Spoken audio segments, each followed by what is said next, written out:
Bonjour à tous et merci d'être venus assister à cette conférence d'ouverture sur le pentest industriel.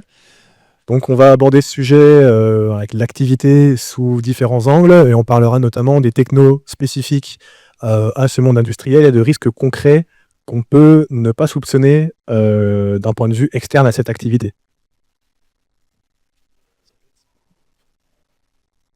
Bon, on va quand même commencer par se présenter. Je m'appelle Florian Barrois, donc je suis à Kaizen depuis 6 ans maintenant. J'ai un master en cybersécurité avec une option sur la cryptographie. Et j'ai déjà dans ma carrière pu voir les aspects cyber défensifs, notamment avec un rôle SecOps plutôt sur des plateformes cloud côté production. Et je fais maintenant de la cyber offensive, donc dans l'équipe de pentest de Schneider Electric, où l'activité principale, c'est le pentest des produits Schneider. Donc on va vraiment toucher à de l'embarqué, de l'industriel. Donc on est en phase avec le sujet d'aujourd'hui. Et dans cette équipe, on retrouve également mon collègue, qui s'appelle aussi Florian. Donc Florian Devailly, aka Flo2 dans l'équipe. Comme Florian, je fais du pentest industriel. Moi, j'ai un master en cybersécurité avancée et un diplôme d'ingénieur en informatique. Avant, je faisais du dev et de la crypto sur la blockchain. Et maintenant, ça fait presque 1 an que je suis pentester au sein de Kaizen pour le compte de Schneider. Bon, on va commencer par introduire le sujet du jour avec les notions qui nous intéressent. Qu'est-ce que c'est le pentest et qu'est-ce qu'on entend par industriel? Donc le pentest, c'est un anglicisme pour information, ça veut dire penetration testing. En français, on traduit plutôt par test d'intrusion. Et c'est simplement une simulation d'attaque en conditions réelles, donc comme pourrait le faire un attaquant, c'est-à-dire qu'on va effectuer les mêmes actions et effectivement attaquer des produits, des systèmes, mais bien sûr dans le but plutôt de remonter ces problèmes aux possesseurs du système, aux propriétaires, et de les faire patcher. Pour l'aspect industriel, on va juste faire une petite comparaison par rapport à l'IT. L'IT, c'est l'informatique qu'on connaît un petit peu dans la vie de tous les jours, qu'on utilise de manière quasiment transparente en fait. Le cloud, l'internet, voilà, tout ce à quoi on est habitué, les serveurs, et globalement des éléments qui sont très abstraits avec un certain degré de complexité. Et par opposition... Par opposition à l'OT, donc qui est l'environnement industriel, et où on va retrouver différents types de systèmes en fait. Là, on va correspondre avec des automates ou PLC, des systèmes comme des capteurs, des systèmes SCADA, donc des choses très physiques finalement, qu'on peut retrouver dans des usines, des lignes de production. Alors moi, je vais vous présenter la spécificité des environnements industriels. Donc il faut comprendre que la règle du jeu au niveau de la sécurité entre l'OT et l'IT, ça va être très différent. Dans les systèmes informatiques traditionnels, ce qui va nous importer, ça sera la sécurité des données sensibles, donc empêcher des fuites de data ou un possible espionnage, alors que dans l'OT, l'industrie, ce qui va nous intéresser, ça sera absolument la disponibilité. Pourquoi cela? Eh bien, si demain vous avez une usine qui est attaquée totalement ou en portion, par exemple juste une chaîne de production, eh bien, cette dernière va être en arrêt et va causer énormément de pertes en entreprise. On a eu l'exemple en 2017 avec WannaCry, qui a touché énormément d'industries, dont des usines automobiles de Renault, qui ont été en partie ou totalement arrêtées pendant près de 2 jours. L'objectif du malware, du ransomware, ça a été de bloquer les sessions utilisateurs ainsi que l'accès à des systèmes critiques. Renault n'a jamais donné de chiffre exact, mais on imagine que ça a été de l'ordre de plusieurs millions d'euros sur les 2 jours. Je vais ensuite vous présenter 2 autres grosses contraintes que l'on va avoir dans l'outil.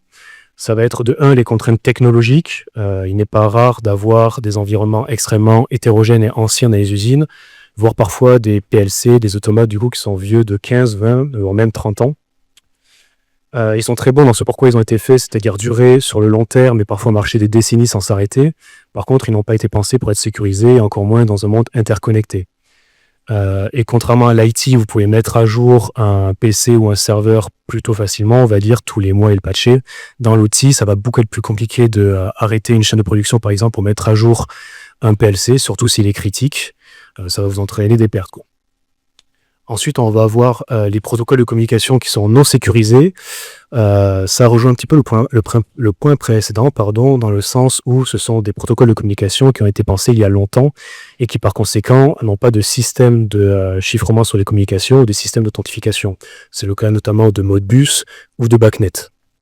Donc, ces trois contraintes, il faut absolument les prendre en compte lorsqu'on fait un pentest. Disponibilité absolue, environnement hétérogène et ancien, et l'utilisation de protocoles de communication qui sont non sécurisés. Je vais désormais vous parler des impacts qu'il peut y avoir sur les systèmes industriels lors d'une cyberattaque.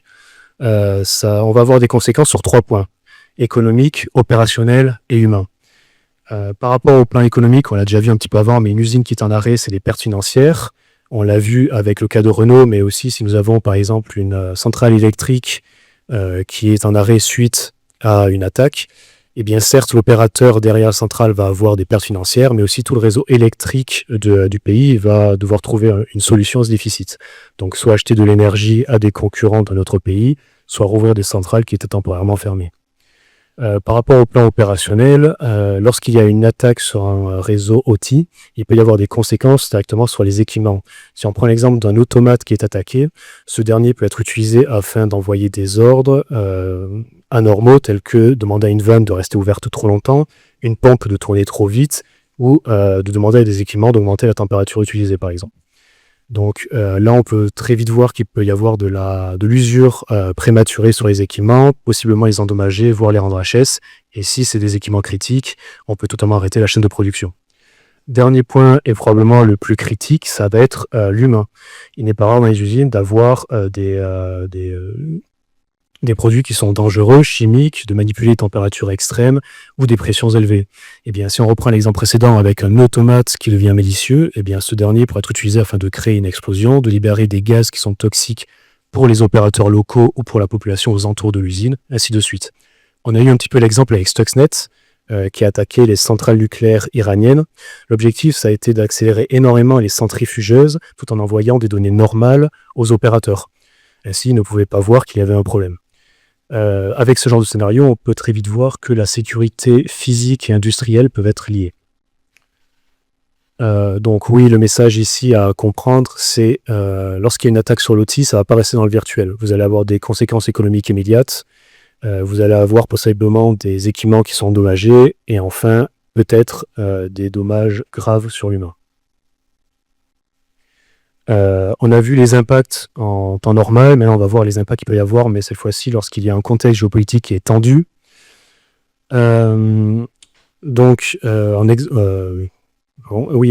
y a une attaque, lorsqu'il y a un contexte géopolitique qui est tendu, en fait les usines et les industries vont devenir des cibles stratégiques, et ce parce qu'elles vont conditionner le fonctionnement d'un pays tout entier.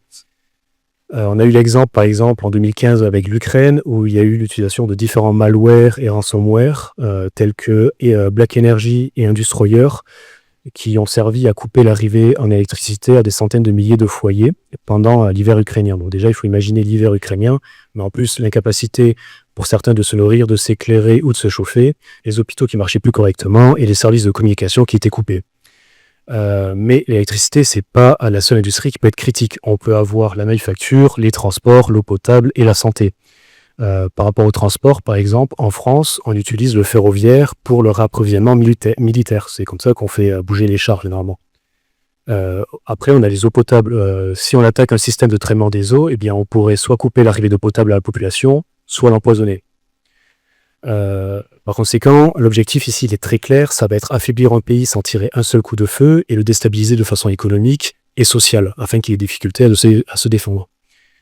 Par conséquent, lorsque le contexte géopolitique est tendu, un pentest industriel, c'est pas juste un exercice de cybersécurité, mais ça va devenir un enjeu de résilience nationale. Comprendre les failles, anticiper les attaques et tester la robustesse de ces systèmes, ça va largement dépasser les enjeux de l'entreprise individuelle, mais ça va toucher à la sécurité d'une nation tout entière. Merci. Donc maintenant qu'on a cerner un petit peu les enjeux. On va parler du pentest, comment ça se passe, qu'est-ce que c'est faire un pentest. Que ce soit dans le domaine de l'IT ou de l'OT, de manière générale, le pentest est composé à peu près des mêmes étapes. On commence par la définition du contexte et du périmètre. Donc c'est une étape très importante, d'abord parce qu'elle est faite conjointement avec le mandataire du pentest sur le système qu'il possède, qu'il veut faire pentester. Et notamment, c'est à cette occasion que sont rédigés les documents légaux qui attestent qu'un pentest est en cours, que l'activité est légale, puisque tout ce qu'on peut présenter dans cette présentation ici, ou ce que vous pouvez trouver sur Internet comme commande malicieuse, même avec de bonnes intentions, si ce n'est pas accepté par le propriétaire du système, c'est illégal. Donc on reste quand même dans un contexte légal et on demande notamment ce que le client recherche en demandant un pentest. Donc on aborde notamment à quel niveau d'information l'attaquant a accès, ou on considère qu'il a accès. Donc ça peut aller de aucune information, auquel cas on appelle ça un pentest black box, et plus on va obtenir des informations, plus on va tendre vers le grey box, le white box. White box, auquel cas, par exemple, on peut avoir comme information la topologie d'un réseau ou le code source d'un logiciel pour pouvoir le tester plus en profondeur. Il y a la question de l'authentification. Simplement, quand on veut tester un système, est-ce que d'abord on arrive avec un compte ou est-ce qu'on met absolument personne, même si ce compte n'a pas beaucoup de droits. Et toutes ces notions, en fait, vont être regroupés dans des documents qui sont en fait souvent demandés par le pentester, qui sont des prérequis pour pouvoir faire son travail et avoir une vision claire du système, comme les threat models, donc les modèles de menaces qui indiquent la topologie et les menaces déjà listées sur le système. Et ça peut être fait notamment à l'occasion d'une analyse de risque qui complète en fait le pentest. Juste un aparté sur l'analyse de risque. On la dissocie du pentest parce que justement on analyse des risques. Le but c'est d'identifier des risques et à travers des éléments qu'on ne prend pas forcément en compte lors d'un pentest. Une analyse de risque, on va se pencher sur différents profils d'attaquants, sur des scénarios définis et on va prendre en compte la notion de vraisemblance, c'est-à-dire est-ce qu'une attaque sur tel système qui possède une vulnérabilité, on le sait, des choses qui ne sont pas patchées, qui ne sont pas à jour, elle a des chances d'arriver. D'un point de vue pentest, on va plus chercher à lister toutes les vulnérabilités présentes, même si celles qui sont assez difficilement atteignables par un attaquant. Mais l'évolution technologique étant, ça concerne aussi les vulnérabilités, et si demain une nouvelle vulnérabilité tombe et fait en sorte que sur le système en question, on puisse accéder directement au cœur du système, là où se trouve la vulnérabilité qui était très difficile à exploiter, eh ben, elle va devenir tout de suite très critique. La deuxième étape, c'est la reconnaissance. Donc là, c'est une étape où on va se servir simplement de tout ce qu'on peut trouver comme information publique.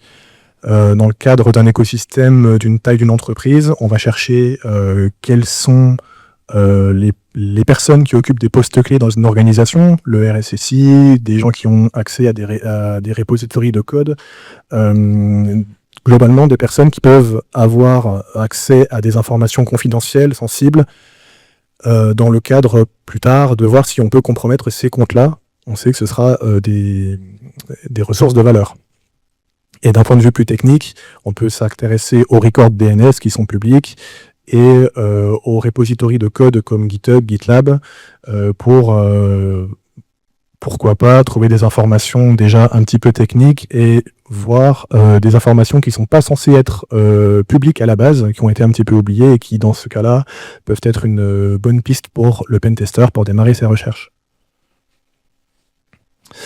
La phase d'énumération, là, on rentre dans le vif du sujet, on interagit directement avec la cible. On va envoyer des requêtes, on va lancer des scanners pour déterminer quels ports, services sont ouverts, quels endpoints web sont disponibles, quels sont les comptes utilisateurs existants, et pourquoi pas obtenir la topologie du réseau, dans le cas où on ne l'a pas déjà eu à la première étape, bien sûr. ce qui est intéressant ici et très important pour le pentester, c'est de définir les technologies qui sont derrière ces services. Parce que globalement, les technologies qui sont les plus anciennes vont posséder le plus de vulnérabilités connues. Et si on a la version, c'est encore mieux, puisque ça va faciliter l'étape d'après, qui est l'identification de vulnérabilités. Donc on va simplement faire une corrélation entre ce qu'on a pu voir comme service qui tourne et la version associée, avec une liste de vulnérabilités connues. Donc on peut citer par exemple la liste des CVE, Common Vulnerability Exposure. C'est un programme qui est porté par l'organisation MITRE. C'est comme une grosse banque de données de toutes les vulnérabilités sur toutes les technologies qui ont déjà été relevées, qui ont un identifiant et qu'on peut trouver sur le web de manière totalement libre. Et on va procéder comme ceci pour chacune des technos qui a été trouvée avant de passer à la priorisation. Parce que l'une des contraintes aussi qui peut s'ajouter au pentest, c'est la contrainte de temps, en fonction de différents paramètres. On peut avoir une semaine, 2 semaines, 1 mois. Donc ce qu'on veut remonter en priorité, c'est ce qui va avoir le plus d'impact sur le système du client. Vient l'exploitation, là c'est simplement, ça y est, on attaque. Donc on attaque en fonction de ce qu'on a pu trouver à l'étape d'avant, on essaie d'exploiter les vulnérabilités, et dans le cadre où certaines parviennent à être exploitées, on peut obtenir par exemple des accès à des informations sensibles, voire ça peut aller jusqu'à l'infiltration dans le système, ou d'un point de vue plus disponibilité, le déni de service. Et si on fait un petit zoom sur, donc c'est assez spécifique au côté infiltration, on peut procéder à de la post-exploitation. La post-exploitation, donc les actions qu'on peut faire à ce moment-là vont dépendre encore une fois de ce qui a été décidé avec le responsable du système, mais on peut penser à mettre de la persistance. Par exemple, avec les droits qu'on a réussi à obtenir sur le système compromis, est-ce que j'ai la capacité d'installer une backdoor? Donc, dans le cadre d'un attaquant, ça permettrait de lui éviter d'exploiter une vulnérabilité, pas forcément très facile à exploiter, et de se connecter directement via un service qui tourne et qui est exposé à un serveur distant que contrôle l'attaquant. On peut parler de mouvement latéral aussi, lorsqu'on est dans un sous-réseau, passer d'une machine à l'autre, ou passer d'un compte avec peu de privilèges à un compte à plus de privilèges. Il y a aussi l'escalade de privilèges en soi, pour obtenir plus de droits. Et à cette étape, ce qui est intéressant, c'est que finalement, le périmètre donc attesté lors du pentest est le même. Par contre, la visibilité qu'on a sur ce système a changé. On voit beaucoup plus de ressources parce qu'on est dans le système, dans l'écosystème en tout cas. Donc, on peut voir plus de ressources. Donc, on peut simplement répéter les étapes à partir de la reconnaissance, refaire une énumération, qu'est-ce qui peut être vulnérable à partir de là, voilà. Finalement, on a une porte d'entrée et on répète l'opération jusqu'à couvrir l'entièreté du scope. Scope pour périmètre, pardon. Et enfin, on va rédiger le rapport. Donc là, ce qui est important, c'est de bien faire comprendre au client ce qui s'est passé, donc de bien détailler les vulnérabilités, quelles sont les portes d'entrée, quels sont les impacts que peuvent causer l'exploitation des vulnérabilités relevées, et la façon dont, en tout cas, le pentester a réussi à exploiter cet élément-là. Et ces vulnérabilités sont évaluées sur une échelle de criticité. Souvent, c'est le scoring CVSS, qui est un standard. Donc CVSS pour Common Vulnerability Security Scoring. Donc c'est un standard qui va noter les vulnérabilités de 0 à 10, 10 pour critique. Et en fonction du contexte, une même vulnérabilité peut être plus ou moins critique, selon ce que ça impacte. Et notamment dans le contexte OT, on va privilégier ce qui concerne la disponibilité. Juste un point là-dessus, le CVSS, il prend comme critère pour noter la sévérité des vulnérabilités, le vecteur d'attaque. Est-ce qu'on peut exploiter la vulnérabilité à distance via le réseau? Est-ce qu'il faut être présent sur une machine, un système? Est-ce que ça impacte les 3 piliers de la triade cybersécurité, donc la confidentialité, intégrité, disponibilité, et est-ce qu'on a besoin qu'un utilisateur clique sur un lien, ce genre de choses.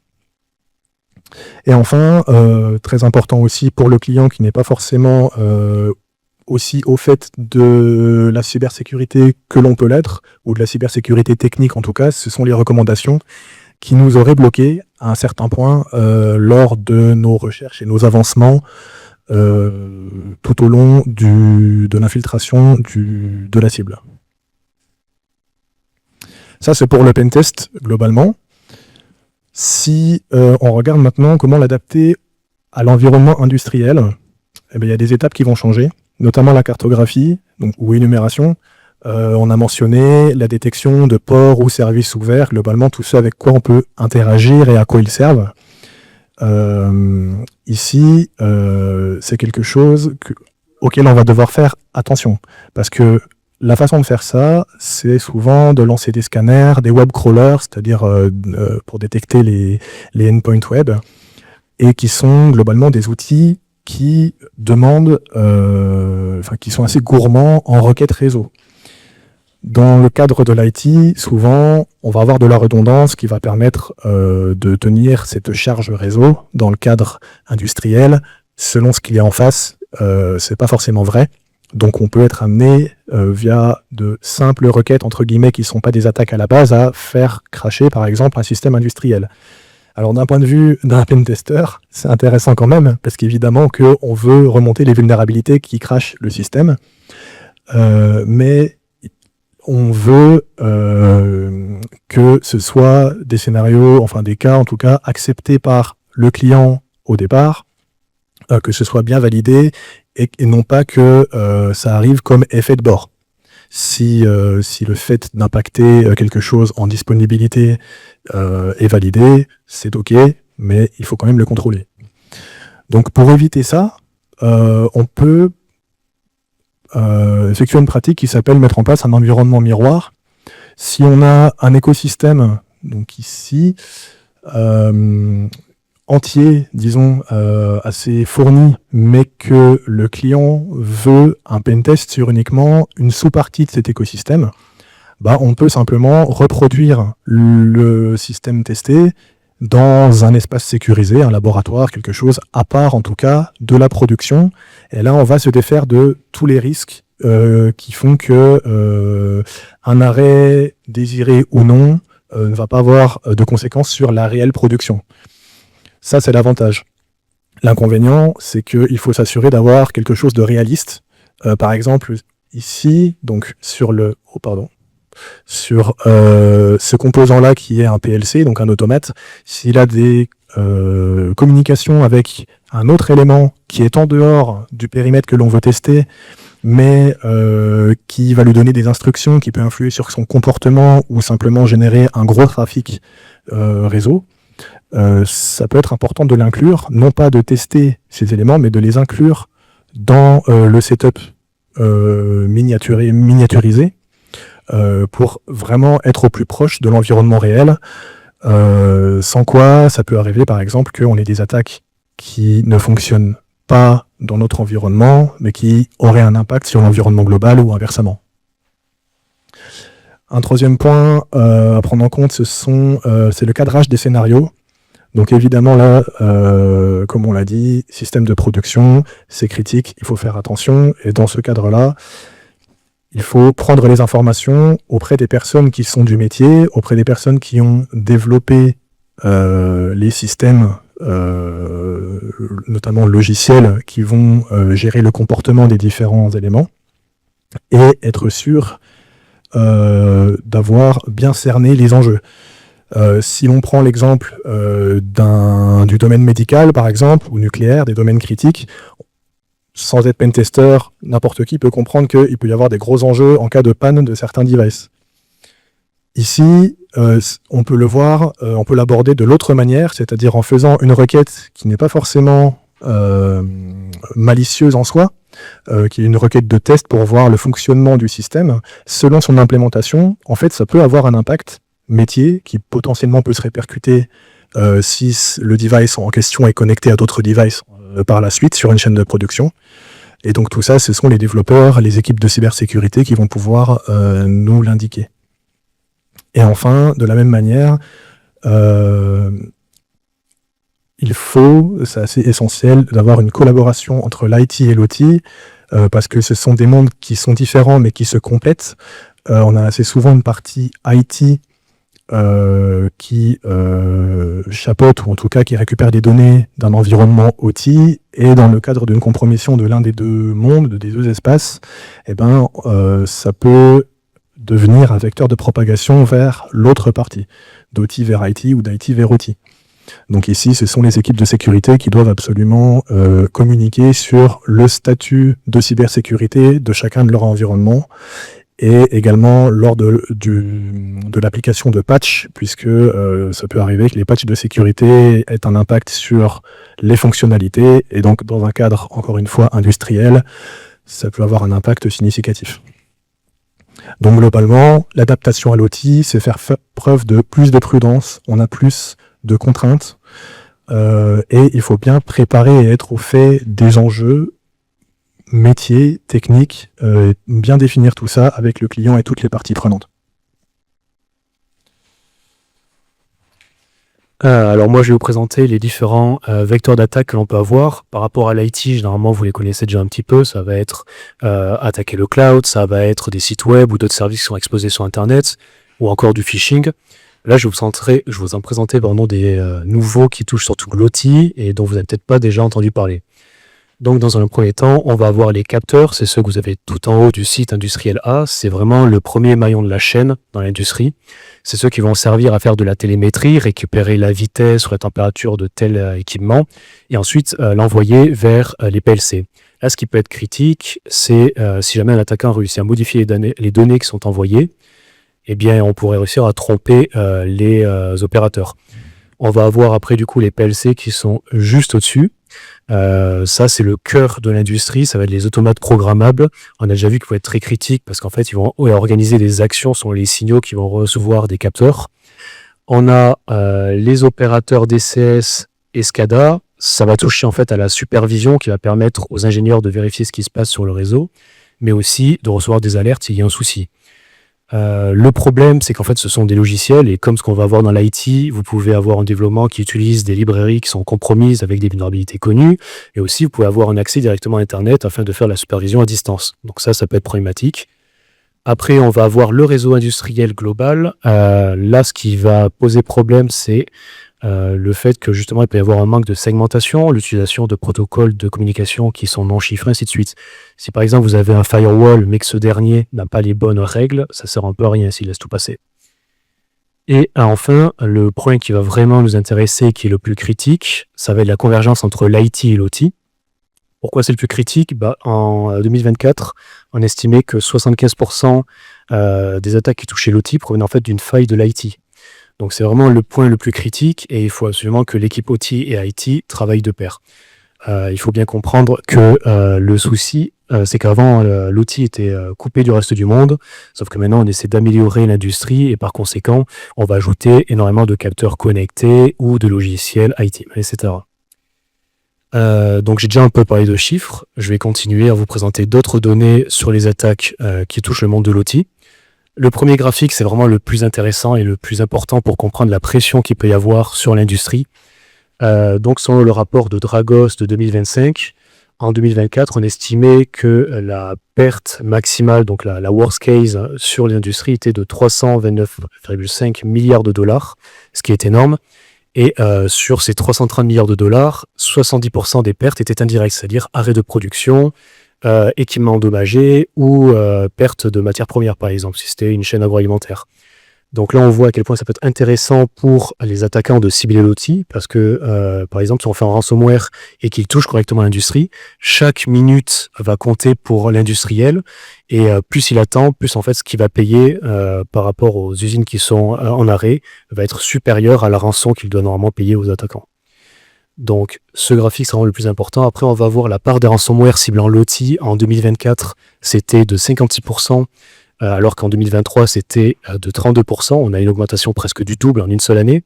Par rapport à l'évolution des attaques globales sur l'OT, c'est une augmentation de 39% entre 2023 et 2024.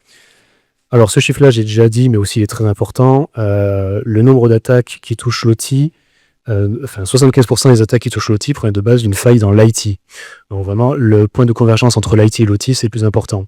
Il faut aussi savoir que en 2024, il est estimé que 70 000 équipements OT étaient directement connectés à Internet, généralement des capteurs, des passerelles ou des PLC, et qu'il y a eu un nombre total de 1424 attaques majeures contre des industriels en 2024.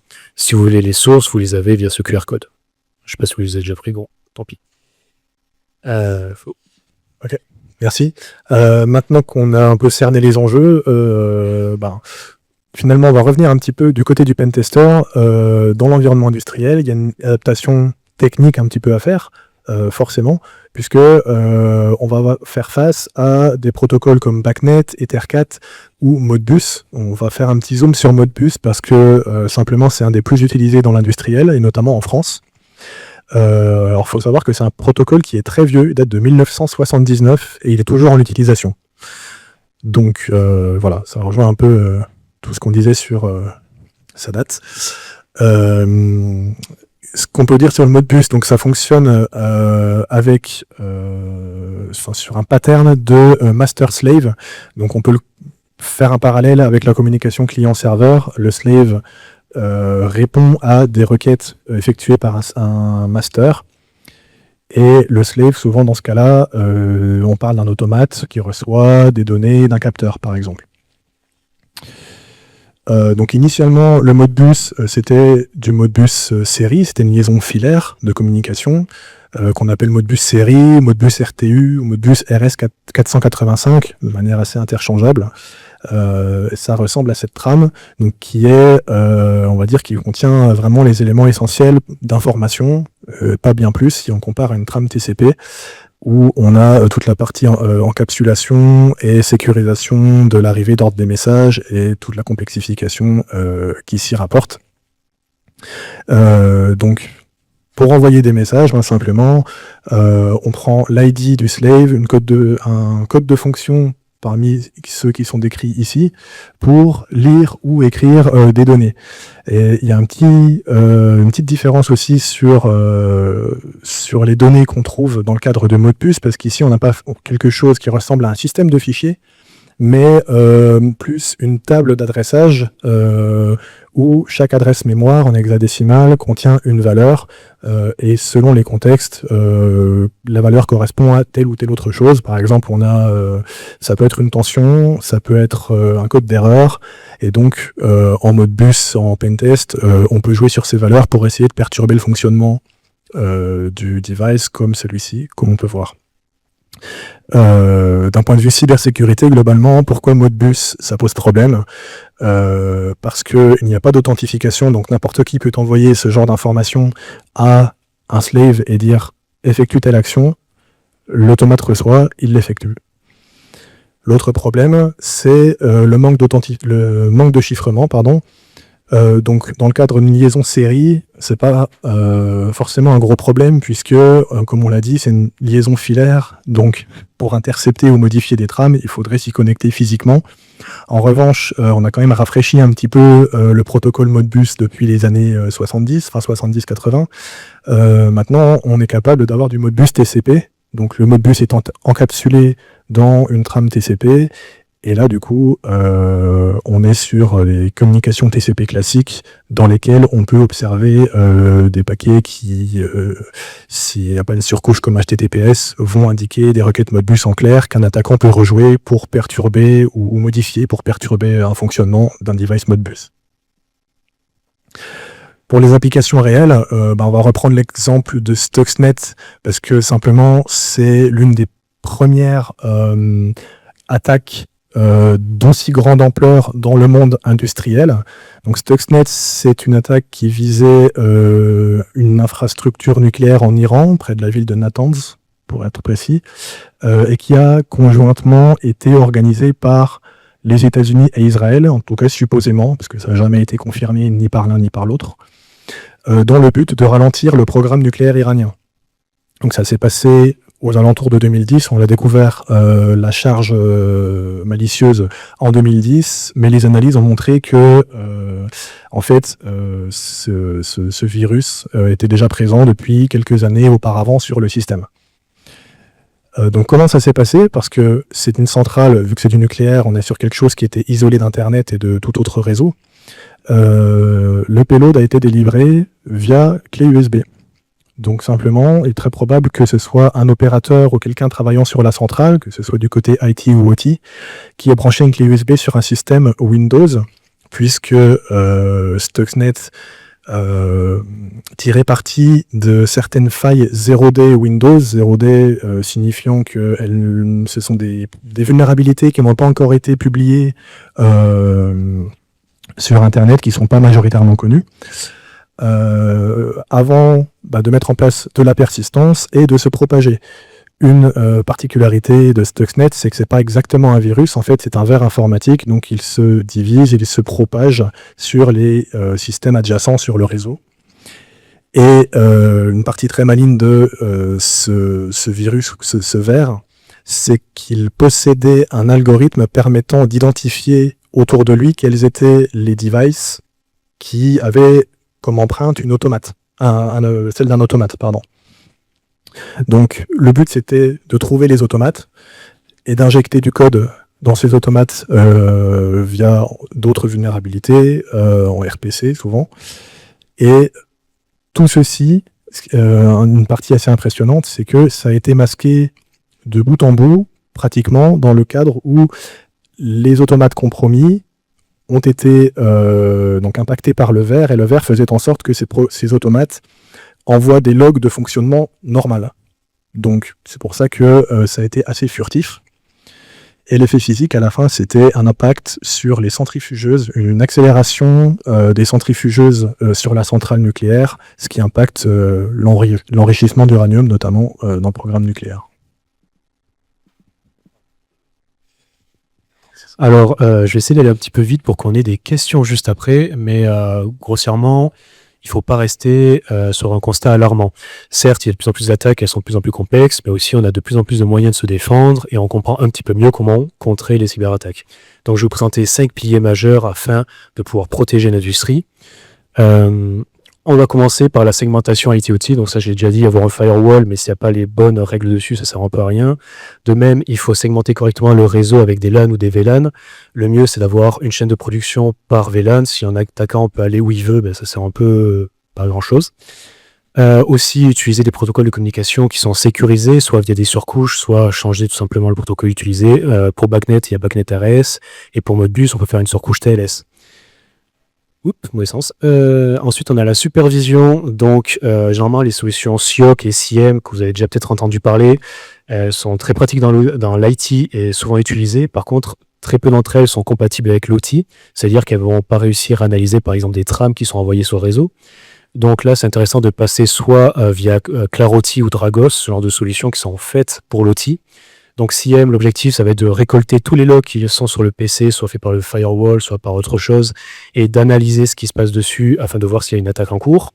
L'utilisation de sondes industrielles pour analyser en temps réel ce qui se passe sur votre réseau, et les IDS qui vont utiliser ce qui se passe via les sondes industrielles afin de faire des alertes. On passe ensuite au durcissement des automates. Alors là, c'est un point que j'ai fait un petit peu fourre-tout, c'est-à-dire que vous allez avoir, par exemple, la nécessité de mettre à jour les firmware quand c'est possible, de modifier les mots de passe par défaut, ça c'est essentiel. Si jamais vous donnez un accès à distance à un logiciel ou un device, soit utiliser un VPN qui est sécurisé, soit utiliser une authentification multifacteur, les deux c'est très bien. Aussi, ne pas avoir une seule session pour plusieurs opérateurs sur un device, sinon vous ne pouvez pas suivre correctement la règle des moindres privilèges. Voilà, ce genre de choses, ça peut être intéressant à mettre en place. Au niveau de la résilience et donc les pentests OT, vous avez beau acheter tous les licences cybersécurité que vous voulez et tous les logiciels, en fait, si vous ne faites pas d'entraînement, ça sert un petit peu à rien parce que vous ne saurez pas comment réagir le jour J. Et il y aura un jour J, tout le monde se fait attaquer tôt ou tard. Donc là, c'est très important de faire des pentests ou du red teaming afin de vérifier qu'il y a les bonnes procédures d'escalade, que vous n'êtes pas trop long en temps de réaction, ou enfin, ce genre de choses. Et dernière catégorie, l'intégrité et la non-répiliation. Alors là, ce qui va être intéressant, c'est justement d'utiliser des signatures numériques pour savoir de qui provient cette trame et si elle a été altérée entre-temps. Utiliser des logs, ça c'est essentiel, des logs centralisés et sécurisés. Et alors, j'ai jamais vu jusqu'à présent, mais peut-être ça peut être intéressant d'utiliser la blockchain, justement, puisque le but, c'est d'être immuable et intègre. Donc, par exemple, on pourrait stocker les logs dans la blockchain. Ils ne pourraient jamais être modifiés par un attaquant, même s'il a les droits. Et par conséquent, si on a une attaque, on pourrait appeler un expert forensique et pourrait vérifier tous les datas en étant sûr et certain qu'elles n'ont pas été justement modifiées. Conclusion. Et ben pour conclure, ce qu'on peut dire, c'est que l'activité de pentest, elle est sensiblement la même d'un point de vue méthodologique, mais il faut porter une attention particulière dans les environnements OT, d'autant plus que ces environnements OT sont parfois les cibles prioritaires, donc notamment, comme on l'a dit, en temps de guerre, où on peut notamment avoir un impact humain, ce qu'on ne soupçonne pas forcément à la base sur des attaques de composants qu'on retrouve dans des usines, en fait. Et comme enjeu futur, on va avoir une convergence, on va tendre vers toujours plus d'intrication entre le domaine IT et le domaine OT. Donc ça peut amener une meilleure collaboration entre les équipes côté IT et côté OT, comme on l'a soulevé un petit peu avant. Mais ceci dans un contexte où la technologie et les vulnérabilités vont continuer à évoluer. On aura de plus en plus d'industrial IoT, de connexions, de remontées vers les clouds. Donc, il faut vraiment faire attention à ça. Il va falloir adapter les activités. Donc, globalement, la cybersécurité industrielle, c'est de la résilience, c'est un enjeu collectif et c'est un enjeu national. Donc, c'est très intéressant, c'est primordial de s'en occuper. Merci beaucoup pour votre attention. Merci. Si jamais il y a des questions, oui, et du coup ça va être un peu rapide, mais si vous avez d'autres questions, venez nous voir après, il n'y a pas de problème. J'aurais une question. Vous faites les tests vous-même ou vous passez par d'autres sociétés pour les faire? Alors nous, on fait des tests, enfin, on est en sous-contrat chez Schneider Electric. Alors moi, jusqu'à présent, ça m'a jamais arrivé d'aller directement dans une usine. On va généralement nous envoyer des composants et on va reproduire, par exemple, un système et tester dessus. On va souvent tester des produits qui doivent sortir ou des produits qui sont déjà sortis, où on a apporté une mise à jour, par exemple. Mais du coup, oui, c'est nous qui faisons des tests. Merci. Juste pour ajouter, la plupart du temps, on travaille effectivement avec un environnement miroir, puisqu'il y a moins de risques, mais ça arrive qu'on ait des environnements de production en AD, en cloud et des choses comme ça, où là, du coup, on a ces contraintes-là. J'avais deux questions. D'abord, il m'a semblé que c'était uniquement des vecteurs software, quid du hardware, et l'usage de l'IA, que ce soit pour le pentesting ou pour l'aspect monitoring défense. Alors, je vais commencer par l'IA. L'IA, c'est quelque chose qui arrive en masse, et la grande question, évidemment, c'est de savoir si c'est plus dangereux que utile pour la cybersécurité. Je pense que la réponse, personnellement, je vais parler personnellement ici, pour moi, la réponse, c'est les deux. Ça va impliquer plus de menaces parce que ça va faciliter des choses pour des attaquants qui n'auraient pas forcément toutes les connaissances ou toutes les façons de faire ou toutes les idées pour parvenir à compromettre des systèmes. Et à l'inverse, si l'IA est bien utilisée, ça peut nous aider d'un point de vue pentest pour tout ce qui est test automatique, ou en tout cas gagner du temps et passer les étapes qui doivent être absolument manuelles, parce que seul un humain pourrait identifier certaines choses, passer plus de temps sur ces choses-là. Ça répond à votre question. Et pour la partie... tu veux répondre à l'autre partie? Ok. L'autre partie, c'était... Excusez-moi. Le hardware. Le hardware, merci.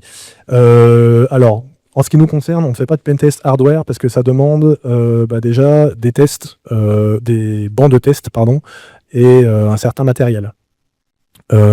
Côté hardware, j'ai du mal à voir l'évolution qu'on peut avoir dans le pentest hardware, étant donné que dans tous les cas, en tout cas souvent, il faut se trouver à proximité de la cible, voire directement sur la cible si on pense à de l'EM, si on pense à du laser.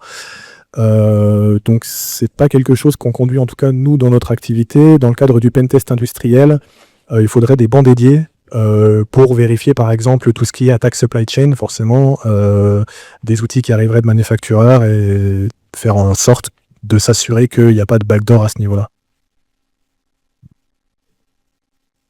Dites-moi.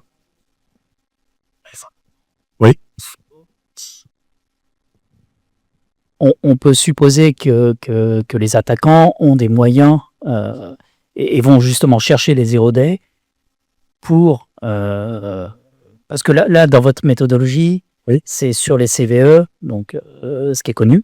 Oui, oui.